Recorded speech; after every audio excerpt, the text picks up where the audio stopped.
February 3, 2026, London. Massive breaking news shakes the royal circle. The situation surrounding Archie and Lilibet has officially hit a major crisis point after Buckingham Palace confirmed tonight that both children have been placed under a new custodial arrangement, shifting oversight away from Meghan Markle. The turning point came when a confidential legal document was delivered to Windsor Castle early in the morning. According to a close insider connected to the royal family's child affairs office, Meghan Markle quietly pulled Archie, 7, and Lilibet, 5, out of their private Santa Barbara schools on January 31st, all without notifying the UK liaison team, the schools, or even the official court-appointed representative. Soon after, reports say she became unreachable when a California administrator raised concern over the unexpected withdrawal, using the subject line, "No-show, immediate concern." Neither child has been registered for the spring term, and no new school has been listed. Sources say that on February 2, inside Windsor Castle, Princess Anne urgently called a private crisis meeting. She arrived carrying a red folder labeled Immediate Custodial Review, Markle Withdrawal. Witnesses claim she placed it firmly on the table before King Charles and declared, "We've allowed the public image talk to go on for years, but this is different." The room reportedly fell silent as senior royals realized this was no longer just about reputation, it was about responsibility. She's stepping back from those children. That's the stunning claim at the heart of a confidential royal file. Inside it were records showing Meghan reportedly canceled upcoming pediatric appointments for both Archie and Lilibet, along with new instructions for her legal team to block certain communication attempts from royal education and welfare offices. Even more surprising, there were signed papers indicating changes to a $6.3 million trust fund once created for the children's UK education plans. But the most jaw-dropping detail came from a January 29 intelligence memo, labeled Privileged and Confidential. According to the Royal Intelligence Advisory Group, Meghan had allegedly been preparing for what insiders now describe as a full maternal separation from royal involvement. Sources close to the investigation said the move was described internally as a total breakaway in progress. Among the key evidence was a signed non-disclosure agreement between Meghan and a Dubai-based media investor, reportedly asking for all past family ties to be removed before launching a new solo venture. Another redacted note from Meghan's legal representatives showed a refusal to participate in Prince Harry's proposed shared custody arrangement, and internal Archewell documents revealed that references to Archie and Lilibet were to be taken out of all Spotify and Netflix materials by mid-2026. Legal experts inside the palace interpreted these findings as an intentional effort to separate her personal brand from any royal or family association. "This isn't co-parenting, this is erasing identity," one palace insider reportedly told The Times. Within hours, Princess Anne took decisive action. The confidential file is now making its way to both the UK's Royal Chancery Court and California's Family Court, marking the start of a rare joint jurisdiction case. But the most dramatic moment came later that same afternoon, when Prince William abruptly left an economic summit in Manchester and rushed to Windsor. There, he was handed the same red folder that had shaken the palace earlier. Witnesses say that after reading the final page, William looked up, visibly shaken, and declared, "This isn't about Meghan anymore. This is about the well-being and future of two children, emotionally, legally, and historically." His words reportedly left the entire room silent. That night, Prince William and Princess Anne issued an immediate order for a high-level crisis briefing to be prepared for the Royal Advisory Council the following morning. Their mission? To review all custodial rights connected to Meghan Markle and determine whether oversight should shift entirely to the Crown. For the first time in royal history, discussions began about invoking a structural guardianship, a rare measure that would place royal children directly under Crown protection, not as punishment, but as a safeguard against ongoing media and legal chaos. At sunrise on February 3rd, the plan officially went into motion. Prince William, joined by Lord Hargrave and Duchess Sophie of Edinburgh, arrived at the Royal Legal Chamber for a private session behind closed doors. There, they submitted a Level 1 custodial emergency brief, detailing serious concerns over what they described as calculated disengagement from direct parenting roles, halted school and healthcare commitments, and confidential negotiations linked to potential relocation plans in international regions such as Doha and the Seychelles. Insiders describe a digital media cleanup operation, reportedly aimed at removing Windsor references from the children's public image. Meanwhile, Prince Harry was said to be in a period of personal transition, with ongoing assessments regarding his living arrangements and suitability for independent guardianship. At exactly 10:20 a.m., Prince William activated Appendix 4 of the Royal Succession Stabilization Act, a powerful clause that hasn't been used since the abdication of King Edward VIII.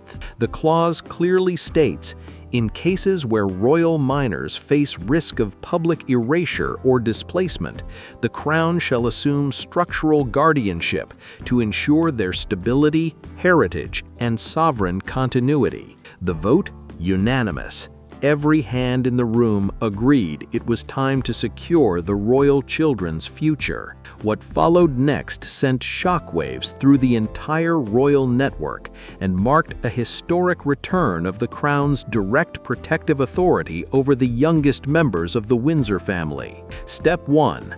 Passport freeze. Archie and Lilibet's international travel privileges were temporarily suspended. From now on, no travel outside UK borders could occur without dual authorization from both the Princess Royal and the Crown's Child Welfare Council. Step 2.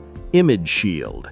All commercial or media usage of the children's names, images, or Royal Sussex associations were officially frozen for a 5-year term under the Windsor Privacy Act of 2023. This move was designed to protect their identities and prevent further exploitation in global marketing. Step 3. The Royal Restoration Fund. Prince William announced the creation of a $12 million trust dedicated to supporting Archie and Lilibet's emotional well-being, private education, and reintegration into a stable royal environment. This wasn't just a royal decision, it was a dynastic safeguard, and for Meghan Markle, insiders say the consequences could reshape everything.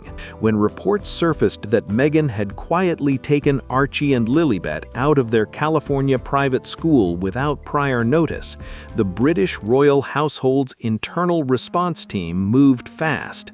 Within mere hours, that single action reactivated a legal safeguard that hadn't been used since the early 1940s.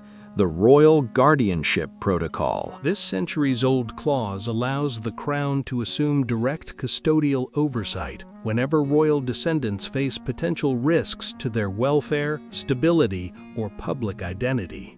Acting under the authority of the Crown's Child Welfare Committee, Princess Anne immediately called for an emergency summit at Sandringham. Present at the meeting were top palace legal strategists, Prince William, and even Lord Alistair Pembroke of the Privy Council, who joined remotely to oversee proceedings. The main agenda was clear: to secure the mental and emotional well-being of Archie and Lilibet, and to establish unshakable legal jurisdiction over their care and upbringing. According to internal reports, Meghan's recent decisions were interpreted as part of a broader media repositioning strategy, a move that raised red flags across palace offices. Sources claim a new documentary concept had been quietly proposed to an international production group, centered on Meghan's journey as a solo parent. Within those proposals, the children's public image was allegedly being reframed, not as heirs of the royal line, but as symbolic figures tied to her personal narrative.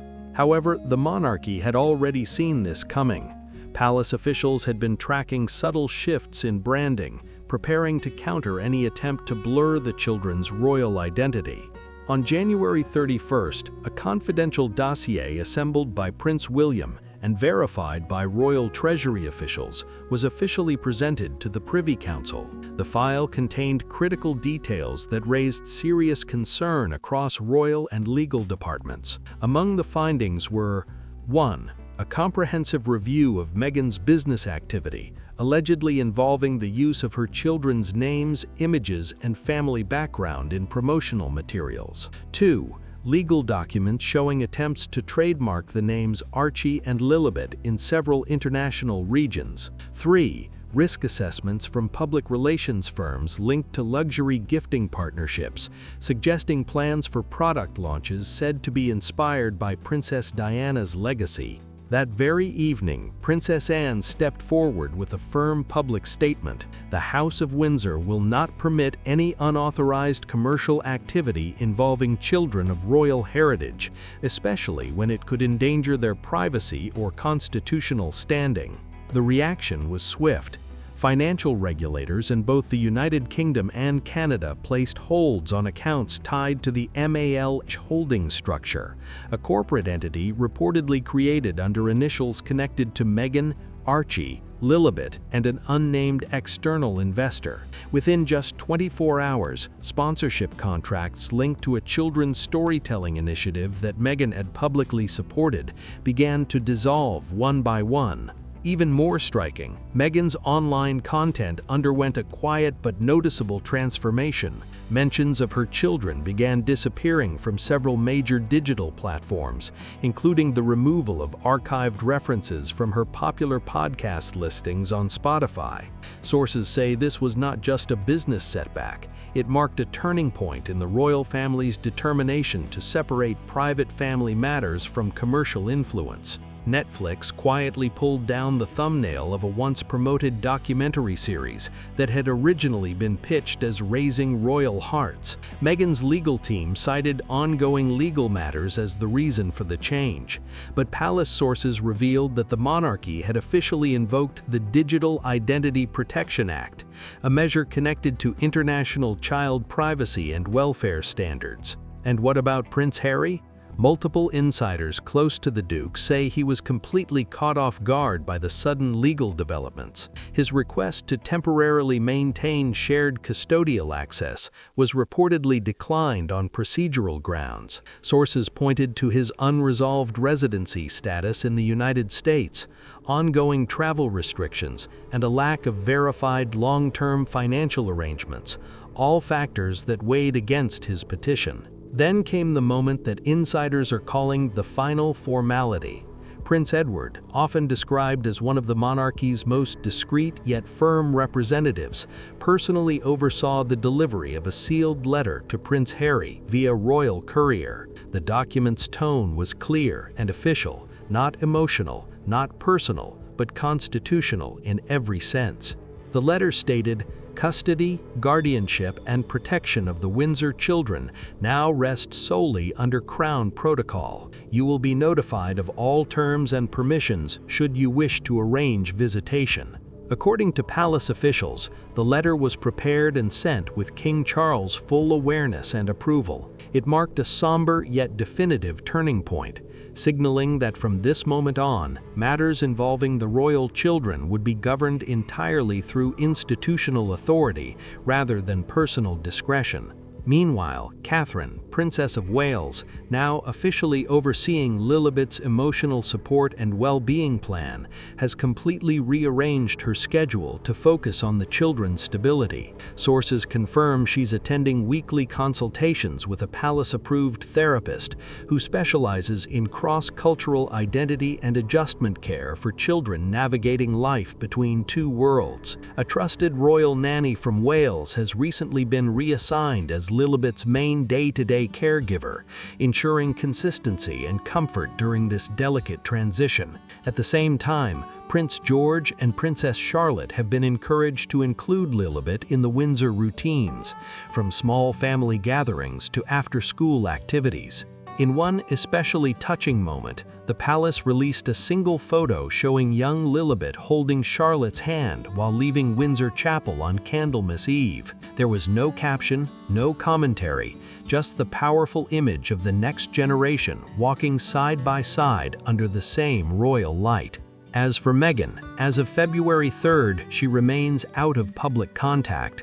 Her representatives released a short statement asking for privacy during this deeply personal time. Yet behind that message, many observers noted that her silence spoke volumes. On February 1, 2026, the courtroom was filled with quiet tension as the presiding judge issued a groundbreaking ruling, one that formally transferred all remaining custodial authority to the Crown. Meghan was not present at the hearing. Instead, her legal team submitted a statement confirming her withdrawal from active participation in the proceedings. But the silence Meghan left behind echoed louder than any statement she could have made. Within hours of the court's verdict, Princess Anne took firm and immediate action. Standing at St. James Palace during a rare live address, she declared with unmistakable authority, "All formal influence Meghan Markle may claim over the Windsor children is hereby void. The Crown no longer recognizes any parental privileges previously extended." Her voice carried a message that left no room for interpretation. She added sharply, "The welfare of Archie and Lilibet must uphold royal standards, not reflect Hollywood narratives." Those words signaled a turning point, a direct statement of where the monarchy stands when it comes to safeguarding royal heirs from outside influence. The announcement triggered a rapid series of institutional responses. First, the widely discussed £8 million trust that Meghan had reportedly established for the children's international ventures and independence was immediately frozen and then discreetly dissolved. A senior royal accountant confirmed to The Times that none of those funds had been processed through royal financial channels and were therefore not protected under sovereign asset regulations. Next came an even bigger move. All brand and licensing agreements tied to the names Archie and Lilibet were officially nullified. This included halted development on animated projects and the suspension of luxury fashion partnerships that had attempted to use the children's identities for marketing. One palace insider put it plainly, "The children were being turned into marketing tools, and that crosses a line the Windsor Accords will never allow." Then came the most dramatic move yet, one that stunned even royal historians. By formal order of Prince William, and through a sovereign guardianship directive not exercised since the abdication crisis of 1936, both royal children's UK passports were placed under official royal security custody. From this moment on, Archie and Lilibet are legally required to remain within the United Kingdom until the age of 16, unless accompanied by a Crown-approved guardian. Sources inside the palace say it was William himself who invoked the Edwardian Protocol, a sealed royal mechanism originally written by Queen Mary nearly a century ago. This rarely discussed directive grants the heir to the throne temporary guardianship powers during periods of significant family disruption or uncertainty. Until last week, the existence of this document had been kept entirely confidential. Meanwhile, Princess Catherine has quietly stepped into a role no royal consort has held since the post-war years: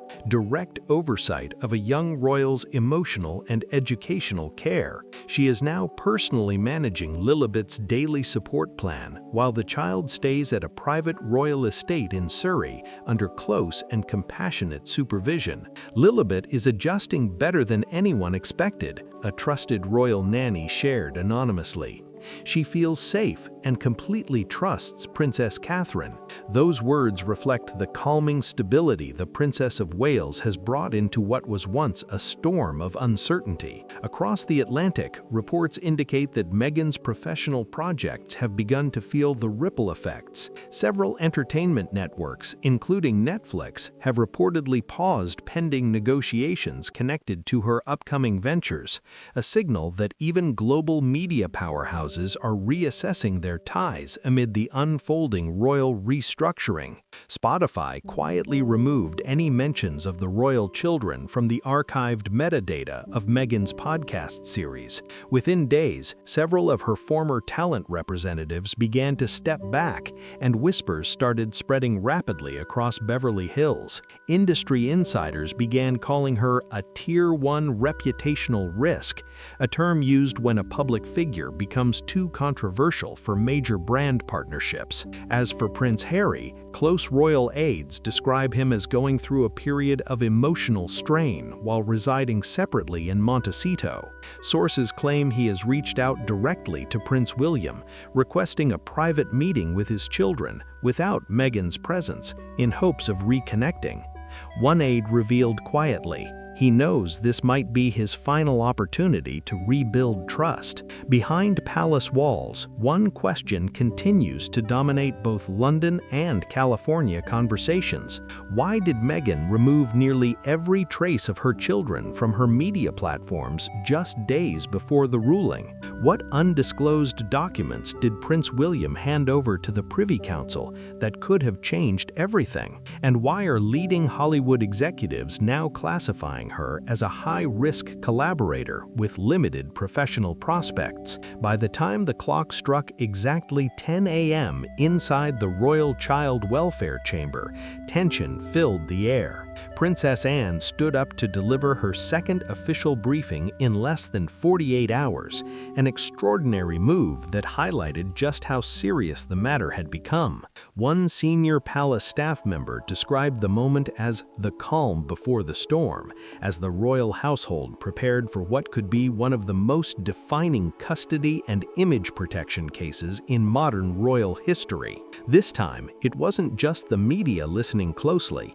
it was a sealed courtroom packed with UK High Court judges, senior child welfare officials, and two members of the Privy Council summoned under emergency protocol. Princess Anne's voice was steady and deliberate as she addressed the room. We are no longer speaking in hypotheticals. The children, Archie Harrison and Lilibet Diana, have been placed in emotional distress as a result of their mother's continued absence and lack of engagement. These actions represent a direct breach of the Windsor Record's custodial monitoring protocol. The courtroom sat in total silence. Every word echoed off the walls. Meanwhile, across the Atlantic, Meghan was photographed enjoying a private event aboard a yacht in Doha alongside a well-known international media investor. The photos painted a picture of calm confidence, luxury, independence, and control. But inside the palace, the reaction was far from admiration. Officials reportedly saw it as a painful symbol, a mother distancing herself at a critical moment in her children's lives. According to an internal report submitted by Princess Catherine to the Royal Child Welfare Board, Meghan had failed to reply to 3 consecutive notices regarding her children's well-being, education, and emotional development. One notice highlighted concerns that Archie had become unusually quiet and withdrawn in class. Another described Lilibet experiencing recurring night terrors and expressing distress through her drawings. Each request for Meghan's acknowledgement, even a brief digital confirmation, had gone unanswered. Not a single reply had been logged. When Prince William finally took the floor, his tone was calm, but every word carried unmistakable force. His frustration wasn't loud or explosive. It was exact and controlled. We're no longer talking about reputation. we're dealing with something far deeper. Children born into the Windsor line deserve stability, not to be used as branding tools and then set aside when inconvenient. His words hit the courtroom like a lightning strike. Then came the moment that silenced the entire chamber. William presented a sealed affidavit written by a former Sussex staff member, a document that would later become the emotional turning point of the entire inquiry. Inside was an alleged quote attributed to Meghan herself, made shortly before her formal withdrawal from parenting duties. "Let the crown handle them. I have my own path to rebuild." That single line, now officially verified, sent shockwaves through the royal committee. One palace source described it as the emotional detonation point, the instant everything changed. Behind closed doors, Prince Edward was said to have confided in close aides, admitting, "I've never seen William this furious, not even after the Netflix fallout." According to insiders, this situation cut far deeper because it wasn't just about Archie and Lilibet anymore. William reportedly saw echoes of the same vulnerability in his own children, George, Charlotte, and Louis, and vowed that he would never allow history to repeat itself. Meanwhile, back in California, Meghan's representatives issued a brief procedural statement dismissing the UK's custodial assessment as non-binding under Californian family law. But palace officials considered that a serious misstep. In direct response, Princess Anne worked closely with the Foreign Office to invoke a rarely used bilateral family protection clause from the post-Brexit Windsor Convention. This extraordinary measure allows for protective guardianship to be granted without a parent's formal approval if a British royal child is deemed to be at risk while living abroad. On February 3, 2026, a historic decision was finalized. King Charles III, Prince William, and Princess Anne each signed a formal document in triplicate, activating a powerful clause under the bilateral family protection agreement. The ruling went into effect immediately, granting the British Crown primary custodial guardianship over Archie and Lilibet. This action, taken under an international emergency protocol, officially transferred oversight from Meghan Markle to the royal institution. The final stage of implementation came quietly. A private aircraft chartered by the UK Foreign Office landed discreetly at Santa Barbara Airport under the codename Operation Dandelion. According to flight records, the manifest listed 2 certified child welfare officers, a royal legal envoy, and a pediatric well-being specialist. Their mission was clearly outlined: assess living conditions, confirm legal cooperation, and prepare for a gentle transition process if deemed necessary. Back in California, however, Meghan's inner circle was reportedly in chaos. Tyler Perry, once considered one of her closest allies, was said to have privately confronted her, asking, "Why didn't you tell me about the formal notices from the palace?" A voicemail believed to contain his frustrated message briefly circulated online before being swiftly deleted. In London, other influential figures began distancing themselves as well. Even Oprah Winfrey, who had famously interviewed the couple years earlier, was said to be quietly withdrawing her association, reportedly upset that her name was still being invoked to justify certain family choices. Sources close to the palace described the atmosphere as tense but resolute. Every step of Operation Dandelion was being handled with absolute discretion, not as punishment, but as protection. Behind the headlines, officials emphasized one key message: the focus was no longer on image or influence, but on ensuring that 2 young children could grow up safely, privately, and free from international media turmoil. Even insiders at Spotify hinted that Meghan's planned 2026 podcast, which had been pitched as a fresh start narrative, was quietly shelved after early test audiences reportedly reacted poorly. Feedback described the tone as overly polished and emotionally distant, with branding that leaned heavily on motherhood imagery rather than authentic personal insight. Without public announcement or fanfare, the project was paused indefinitely. Meanwhile, across the Atlantic, the children remained out of the spotlight, Yet not forgotten, a new photograph released by Kensington Palace quietly spoke volumes. It showed Prince Louis and Princess Charlotte seated beside Lilibet in Windsor's private rose garden. The caption beneath the photo was just 2 words: "Family endures." It wasn't glamorous, it wasn't staged for spectacle, it was deliberate. A subtle but powerful declaration that the royal family would move forward united, no matter the noise beyond the palace gates. Observers were quick to note the symbolism. Meghan may have tried to distance herself from the royal institution, but the Crown's response came not with confrontation or scandal, but through structure, guardianship, and generational duty. The monarchy had drawn its line through calm authority, not chaos. As global headlines buzzed about the unraveling of the Sussex marriage, one question lingered.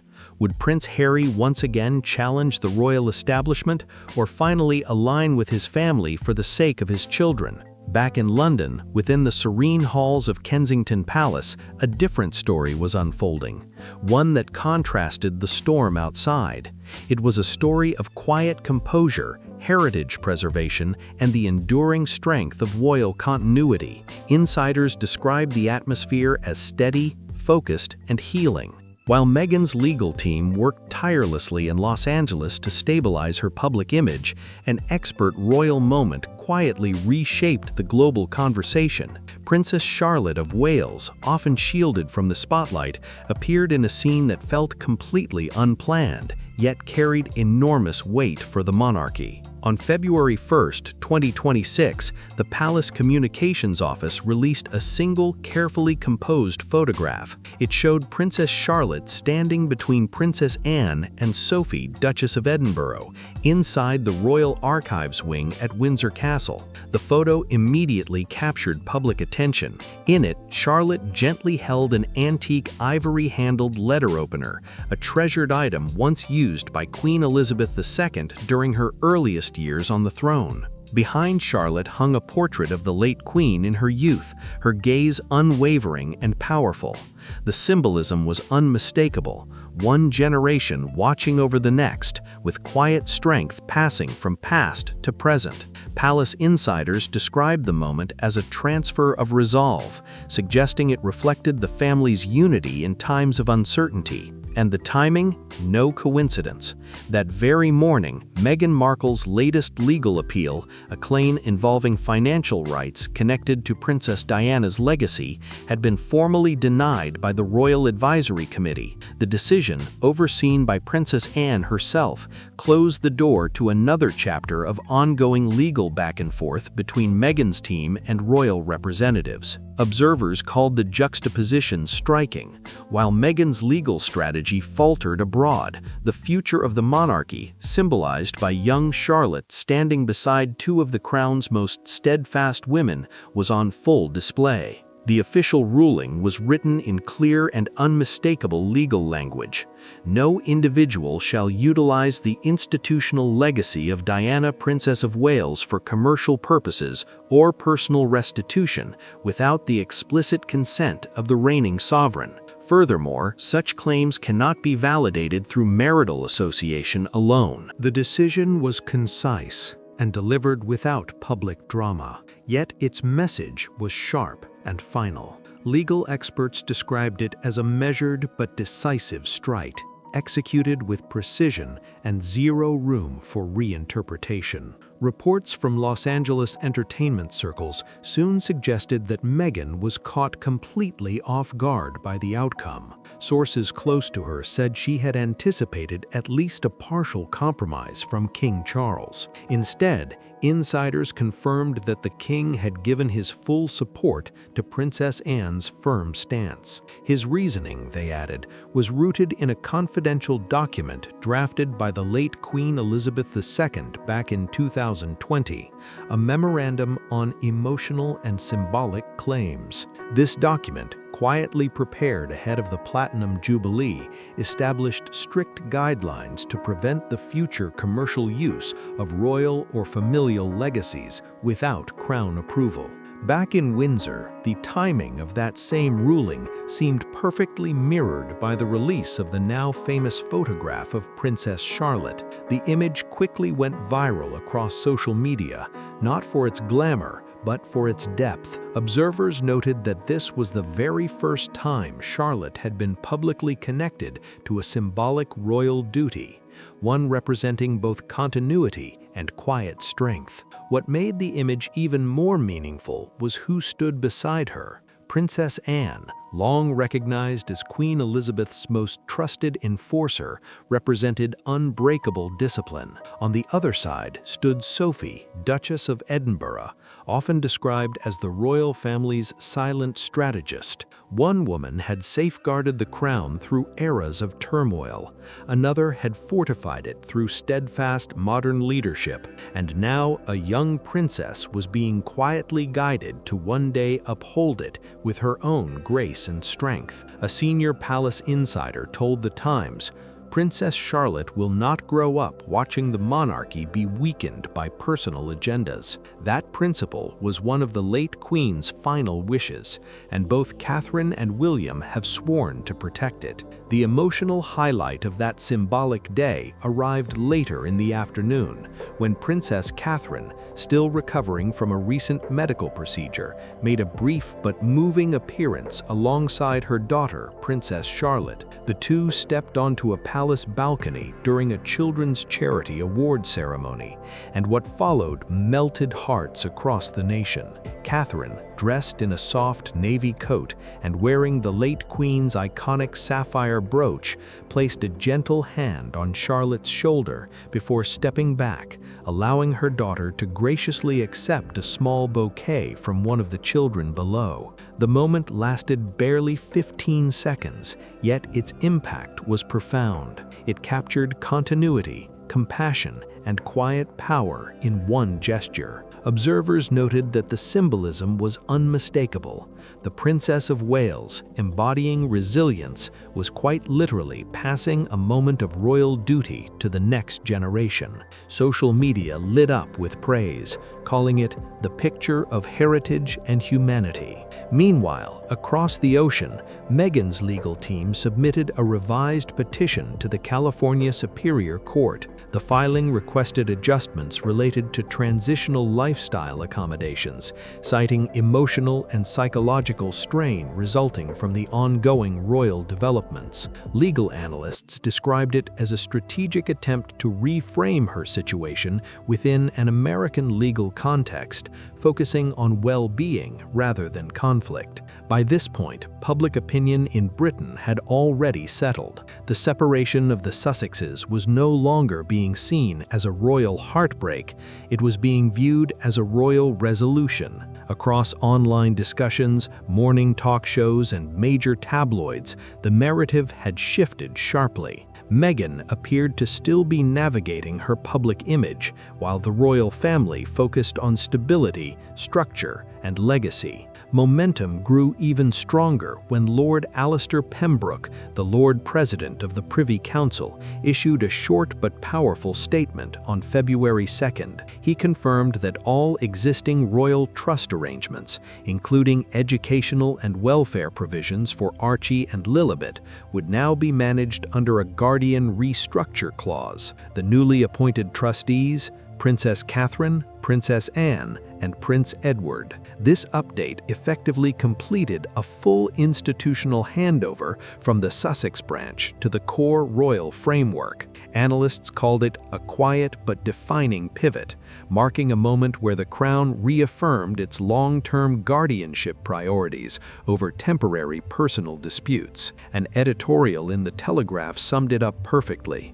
The Crown is not punishing Harry and Meghan, it is simply correcting its course. The statement resonated across the UK, reflecting the public's growing appetite for closure rather than continued drama. Meanwhile, in the United States, reports emerged that Prince Harry had canceled a planned appearance at a veterans symposium in Arizona, citing personal and legal exhaustion. Sources close to him described the decision as a pause for mental recovery and clarity. Meghan, on the other hand, was spotted in Los Angeles filming promotional footage for what insiders claimed to be a new solo lifestyle series titled Reclaiming Grace. The project was described as a fresh take on resilience and reinvention, though British commentators were quick to dismiss it as an ill-timed media pivot. As the sun dipped behind the towers of Windsor on February 2, 2026, one message had become unmistakably clear.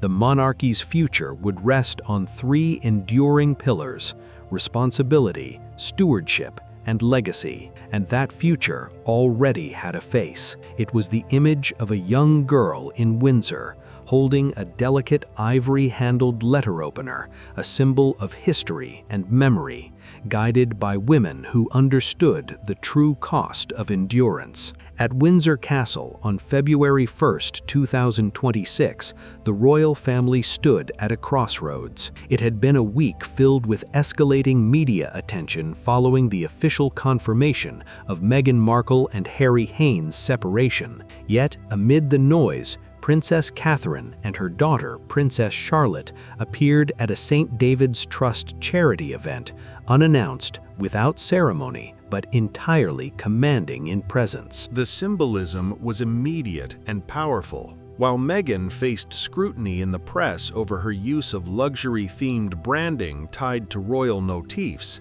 and Harry was reportedly keeping a low profile in Oregon, the Princess of Wales represented composure and purpose. Dressed in a deep crimson wool coat, a color long associated with Queen Elizabeth II's poise during challenging times, Catherine embodied steadiness under pressure. But it was Charlotte who truly captured the world's attention. In her hands, she carried a small hand-stitched journal with a single word embroidered across its cover in gold thread: hope.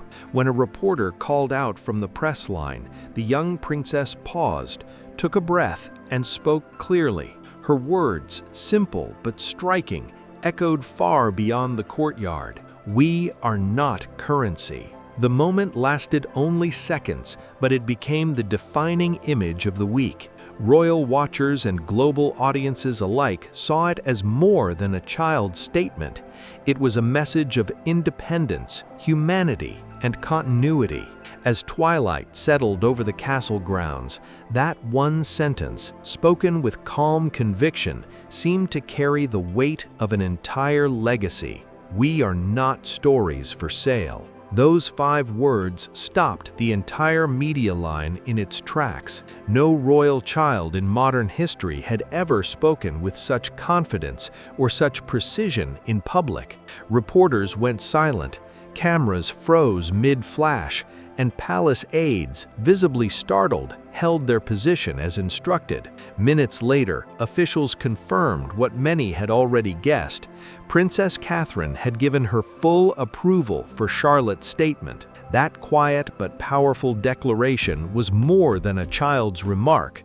It was a deliberate stand, subtle, poised, and deeply symbolic. It became Princess Catherine's most unmistakable message yet about the ongoing public treatment of Archie and Lilibet. For months, royal watchers had observed tension growing over how the children's images and stories were being used in global media discussions, and this moment was the line in the sand. For years, the Wales family had chosen silence over confrontation. They had declined to engage with emotional narratives or televised interviews tied to the Sussexes' personal challenges. But this time, Catherine's approach shifted. The issue had crossed into the territory of the next generation, and she responded not through argument, but through example.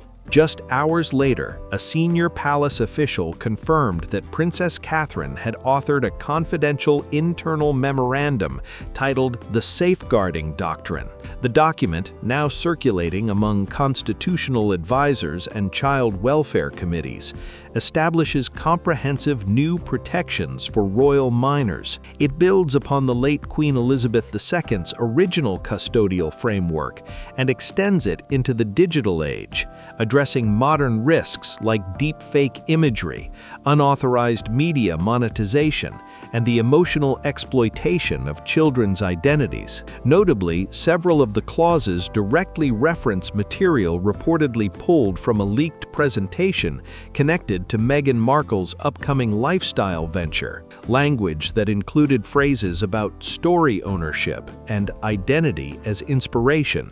Palace insiders saw this as Catherine's calm yet firm countermeasure, not an attack, but a reinforcement of boundaries. Meanwhile, in California, Meghan's inner circle scrambled to regain control of the story. Her publicist released a carefully worded Instagram story, claiming that Meghan had always supported the empowerment of children's voices, paired with a photo of young Archie baking cookies in the kitchen.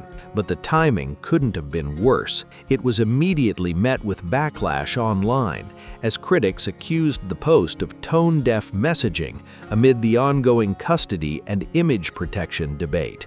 Within minutes, the royal press office responded with a brief but firm public statement that left no room for confusion.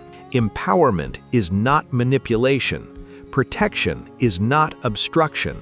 Silence is not absence. The message went viral within hours, with commentators interpreting it as a direct rebuttal to Meghan's media team. Soon after, reports surfaced linking the controversy to rumors that Meghan had been exploring a children's cooking-themed project backed by an international sponsor. The initiative, internally referred to as Sussex Kitchen, had allegedly been in early-stage talks with a luxury brand partner based in Qatar. UK media regulators had already raised early concerns over the ethical implications of such a project involving minors with royal ties. With the recent restructuring inside the royal household, Prince Edward, now responsible for media and image governance, was granted formal authority to review and, if necessary, challenge overseas productions using the likeness of royal descendants. Sources close to the council described his stance as measured but uncompromising. It didn't stop there. Newly leaked audit documents from the Sussex Foundation, now under review by both US and UK financial authorities, appeared to outline a family legacy marketing plan. The internal proposal reportedly included outlines for future school appearances, partnership suggestions, and branded content timelines, all allegedly approved earlier in January. For many observers, this revelation became the final tipping point. The clear contrast between royal preservation and brand-driven publicity had never been sharper. The Crown's message was firm. The future of the Windsor children would be guided by protection, not promotion. And that's where this royal saga stands: legacy, loyalty, and lessons written in real time. If you found this breakdown insightful, don't forget to like, share, and subscribe for more deep dive updates into royal history, truth, and power. Because this story, it's far from over.